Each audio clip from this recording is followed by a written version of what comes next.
മനുഷ്യനെ ജംഗമ വസ്തുവായി കരുതി വാങ്ങുകയും വിൽക്കുകയും ചെയ്തിരുന്ന സമ്പ്രദായമാണ് അടിമ വ്യാപാരം.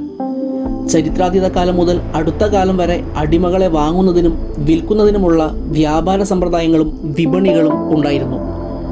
അടിമ വ്യാപാരത്തിന് രജിസ്റ്റർ ചെയ്ത കമ്പനികൾ, മനുഷ്യച്ചരക്ക് നിറച്ച കപ്പലുകൾ, അടിമച്ചന്തകൾ, ചങ്ങല കൊണ്ട് ബന്ധിച്ച അടിമവേലക്കാർ, ആൾപിടുത്തക്കാർ, ഇതെല്ലാം അടുത്ത കാലം വരെ വസ്തുതകളായിരുന്നുവെന്ന് വിശ്വസിക്കാൻ ഇന്ന് പ്രയാസം തോന്നാം.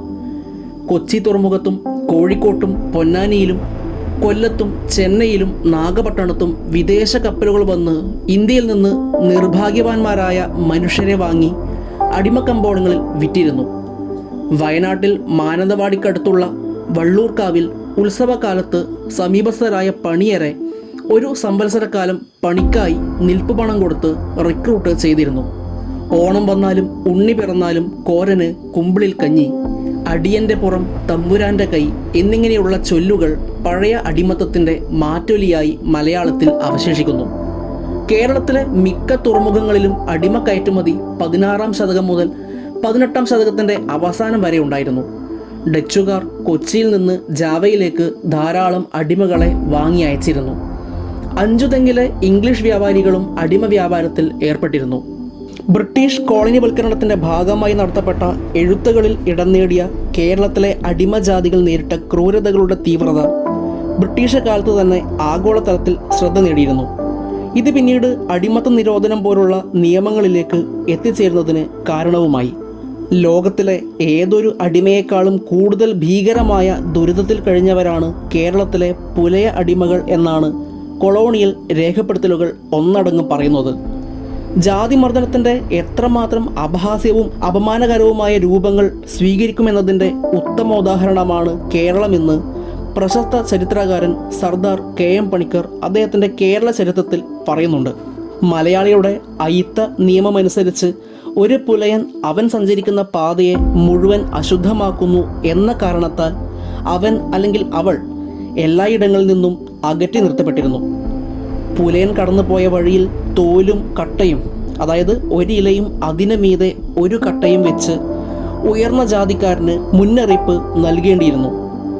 ലോക ചരിത്രങ്ങളിൽ ഇത്രയും പീഡിപ്പിക്കപ്പെട്ട ഒരു വർഗം വേറെ ഇല്ലെന്നും ചരിത്രത്തിൽ ഒരിടത്തും സമാനതയില്ലാത്തതാണ് കേരളത്തിലെ പുലയരുടെ ജീവിതമെന്നുമാണ് ബ്രിട്ടീഷ് മലബാറിലെ ഉദ്യോഗസ്ഥർ രേഖപ്പെടുത്തിയിരിക്കുന്നത്. ഇതിൻ്റെ അടിസ്ഥാനത്തിൽ മദ്രാസ് പ്രസിഡൻസിയിലെ മലബാറിലെ അടിമകളുടെ അവസ്ഥയാണ് ഏറ്റവും ദുരിതപൂർണമെന്ന് ബ്രിട്ടീഷ് പാർലമെൻ്ററി പേപ്പറുകളും സാക്ഷ്യപ്പെടുത്തുന്നു. TH ബാബർ, ക്യാബൽ തുടങ്ങിയ ബ്രിട്ടീഷ് ഉദ്യോഗസ്ഥരുടെ എഴുത്തുകളിൽ അവർ മനുഷ്യചരിത്രത്തിൽ ഒരിക്കലും കണ്ടിട്ടില്ലാത്ത അടിമജീവിതം മലബാറിലെ ചെറുമരിലും പുലയരിലും കാണുന്നു എന്ന് രേഖപ്പെടുത്തിയിട്ടുണ്ട്.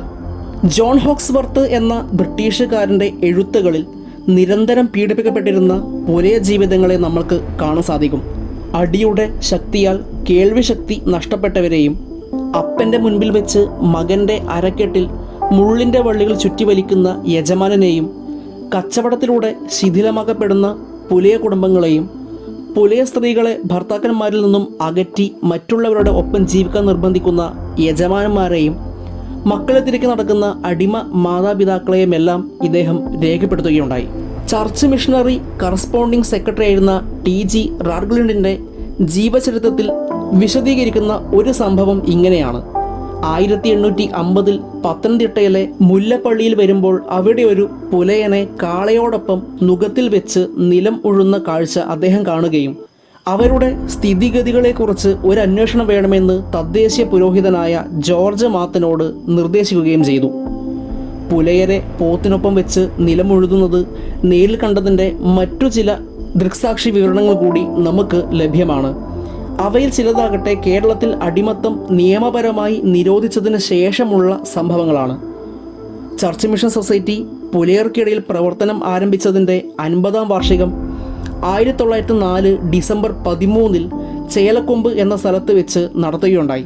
ഈ യോഗത്തിൽ പ്രായമായ പുലയ ക്രിസ്ത്യാനികൾ അടിമത്താനുഭവത്തെക്കുറിച്ചുള്ള വിവരണങ്ങൾ വെളിപ്പെടുത്തി. മുറ്റത്തുമാവ് എന്ന സ്ഥലത്തു നിന്നും വന്ന ഏറ്റവും പ്രായമായ വ്യക്തിയാണ് ആദ്യം സംസാരിച്ചത്. ഞാൻ ഒരു വലിയ ഭൂവുടമയുടെ അടിമയായിരുന്നു. എല്ലാ ദിവസവും അതിരാവിലെ മുതൽ രാത്രി വരെ പണിയെടുക്കേണ്ടി വന്നിരുന്നു. പണിക്ക് പോകാതിരുന്നാലോ താമസിച്ച് ചെന്നാലോ ക്രൂരമായ പീഡനമായിരുന്നു കൂലി. ചിലരെ കാളയോടും പോത്തിനോടും ചേർത്ത് വെച്ച് നിലമുഴുതിരുന്നു. ഓടിപ്പോകാതിരിക്കാൻ അവരെ ചങ്ങലയിലും ഇടുമായിരുന്നു.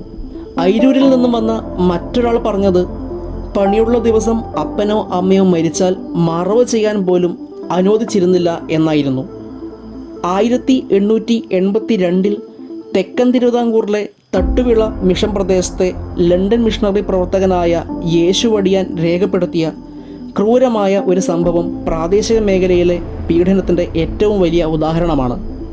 തോവാള താലൂക്കിലെ വിളക്കുടി ഗ്രാമത്തിലെ ഒരു വയലിൻ്റെ നടുവിൽ നിറവയറുള്ള ഒരു സ്ത്രീയെ പോത്തിനൊപ്പം ഒരു നുകത്തിൽ ബന്ധിച്ച് നിർത്തിയിരിക്കുന്നു. അതിനേക്കാൾ മൃഗീയം, പിന്നിൽ നിൽക്കുന്ന മനുഷ്യൻ വേഗത്തിൽ ഓടാൻ വേണ്ടി പോത്തിനെ ഭയങ്കരമായി അടിക്കുന്നു. അടിയേറ്റ മൃഗം ദ്രുതഗതിയിൽ മുന്നോട്ട് കുതിച്ചു. അവശയായ സ്ത്രീ പിന്നിലായിപ്പോയി. ഉഴവുകാരൻ വടി അവളുടെ ശരീരത്തിൽ കുത്തിയിറക്കി. അല്പം ദൂരം മാത്രം നടക്കാൻ സാധിച്ച ഗർഭിണിയായ സ്ത്രീ അവിടെ കുഴഞ്ഞു വീണ് മരിച്ചു. മാടത്തി എന്നായിരുന്നു അവളുടെ പേര്. ആ വയലിൽ പണിയെടുത്തിരുന്ന ഒരു മനുഷ്യനും പ്രതിഷേധത്തിൻ്റെ ഒരു വാക്ക് പോലും ഉച്ചരിക്കാതെ ഈ രംഗത്തിന് സാക്ഷികളായി നിന്നു. ജോലിക്ക് വരാതിരുന്നതിനുള്ള ശിക്ഷയായിരുന്നു യജമാനൻ മാടത്തിക്ക് അന്ന് നടപ്പിലാക്കിയത്.